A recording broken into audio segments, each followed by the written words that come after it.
have Brent Woodworth. He's from Halliday, North Dakota. And let's hear how Brent takes care of his outfit throughout a year. Thanks, Brent. Thanks, Wendy. From Western North Dakota. I'll do this a little bit differently, I think. I'm just going to go over briefly how I operate. Then I'm going to go back and I'll go over how we use our formic acid. We're honey production in Western North Dakota. The bees winter over in buildings in southern Idaho. And from there, just coming up here real shortly now, we start moving the bees out of the buildings in Idaho into the Modesto, California area, where we move into the almonds.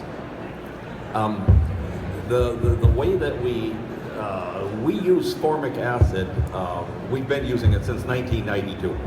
It's something that we've used. We started out trying to combat tracheal mice with it, and found that worked quite well. And then from there we went right on into using formic acid with the NOD product from David. I find that we use in Western North Dakota, and it seems to work quite well for us. And I know that what I'm going to say isn't for everybody, because geographically everybody is it's a little bit different. We put on two.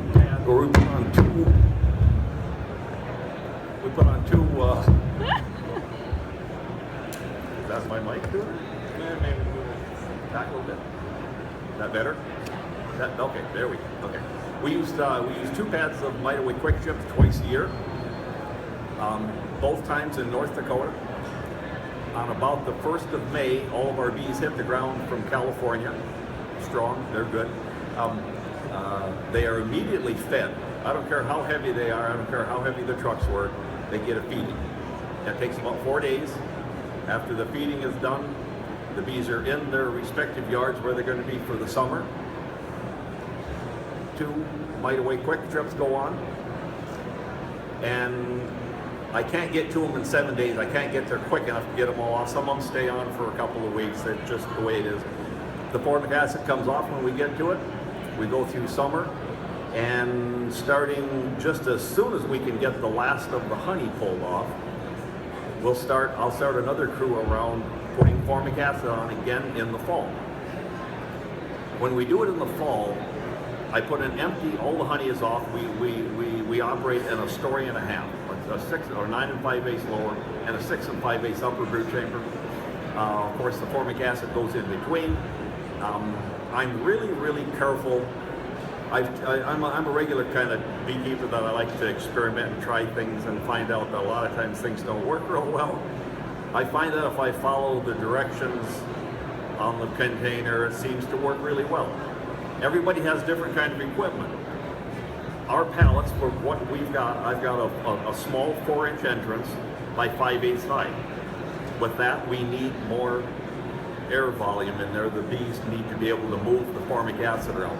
So with that, when we put the formic acid between the upper and lower brood nest, we offset the upper brood nest about a finger width, about a half an inch. That gives them all kinds of room that the bees can move the formic acid through, and it works wonderfully. In the fall, if we have, and it's classically in Western North Dakota, we generally have a pretty good fall honey flow. I'm not particularly, we don't have to feed them before the formic acid goes on in the fall. I absolutely mandatory do it in the spring. But in the fall, if we've not had a good fall honey flow in North Dakota, we will go around and everything gets fed before the formic acid goes on. I find it real important that the bees are fat and happy and the clusters are tight and nice and things are good. Even in the warm weather, a good healthy colony will have a nice cluster. We talked a little bit about, Lincoln did about the amount that he feeds. I wish I could get away with that. I know that we feed in excess of 80 pounds per colony per year. They're fed 3 times in California. They're fed at least 4 times in North Dakota. That's 70, and then with the RBI, it goes considerably over 80 pounds a year. We feed a lot. Then the bees go into the almond or into the potato barns in southern Idaho. They're there for 3 months. We bring them out, go into our holding locations in the Modesto area, and there's where we're grading. We'll put on a feed. We'll grade the colonies. We'll use a protein patty of some sort, and that is when I start. We put in 2 strips of the Amatraz strips, the Apifar, I believe is what it's called. I can't remember all the names. That's when we put the Apifar strips in, and they stay in until we are done with our nuking process. We do our nuking right in the almond orchards in California. We've got an agreement with most of our growers that we are able to stay right there. We do our nuking right in the orchards. We do it the old-fashioned way, where we go in and we physically find most of the queens. We pull the brood, goes into a screen box, goes to another location 50 miles away to make up our nukes. That is what sets, I think, this apart quite a bit from a lot of other operations. If I had if I had everything in doubles, I would probably split. It's a lot easier. You can get a lot more done. You can do it a lot quicker. I'm just not that way. I haven't been able to make that work. With the formic acid, like I say, we've been using it for a long time. I've done my own mixing and scorched a few bees. I guess we've all done that, anybody that's used this stuff. But I find that the formic acid, the bees look so good. They look real well. Like Frank said, you're going to lose a few of those old queens. They're going to go anyway. The ones that I find in California that were not able to get through and not able to get those queens replaced, they were probably going to be gone anyway. The formic acid just accelerates it a little bit, so maybe I can get another queen put in quicker. I don't find that to be any problem at all. If I can get away with using a treatment that costs me less than 12% a year, and that's about what it's been doing, with the good that the formic acid does for us, I say that that is excellent. The last 15 years, 12 years, I guess, we've been experiencing about somewhere around 12% summer loss, 8 to 12%. Some years it's a little less, some years it's just a little bit more. And we're getting about a 5% overwinter loss out of the buildings coming out of Idaho, which I think is wonderful. I can remember in the 60s and 70s, you know, we could live with a 10 or 12% loss.